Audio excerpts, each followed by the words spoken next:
La lutte mondiale contre la crise du virus Ebola commence à donner des résultats.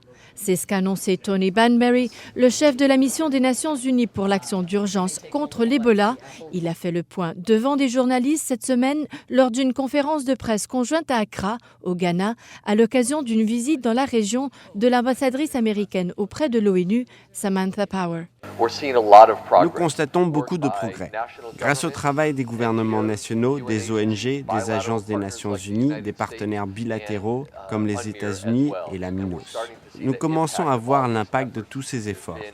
Il y a une mobilisation très importante du personnel international, des ressources et des capacités pour travailler côte à côte avec les gouvernements.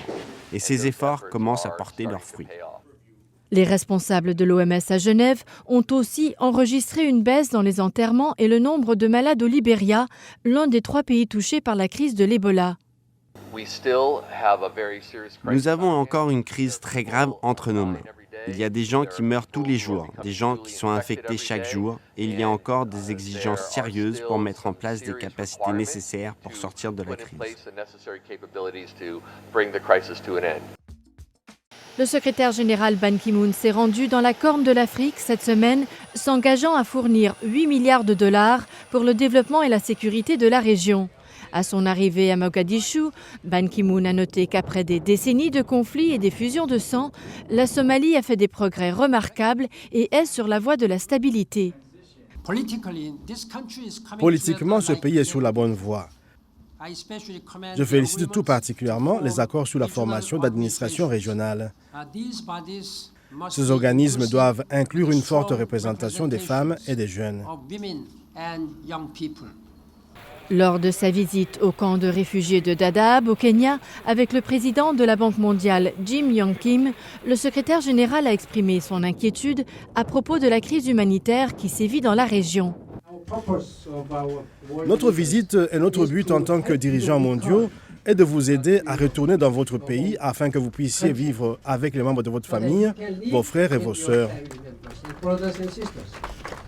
Au milieu de l'insécurité perpétuelle, la famine et la sécheresse en Somalie, des centaines de milliers de Somaliens ont fui vers le Kenya et sont maintenant réfugiés à Dadaab, le plus grand camp de réfugiés dans le monde.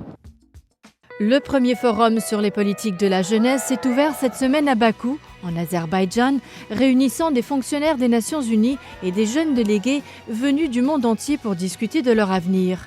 L'envoyé spécial de l'ONU sur la jeunesse, Ahmad Al-Khendawi, a déclaré que chaque nation fait face à des défis uniques et que tous sont d'accord sur la nécessité urgente de remédier à l'augmentation du chômage des jeunes, améliorer l'accès aux soins de santé et à une éducation de qualité. Dans un message vidéo, le secrétaire général a apporté son soutien aux jeunes. L'autonomisation des jeunes est l'une de mes priorités. Les jeunes sont les leaders de demain, mais nous devons les écouter attentivement aujourd'hui. Quand les jeunes parlent et identifient les politiques qui les concernent, les gouvernements, les entreprises et la société civile peuvent tous en bénéficier. Thank you.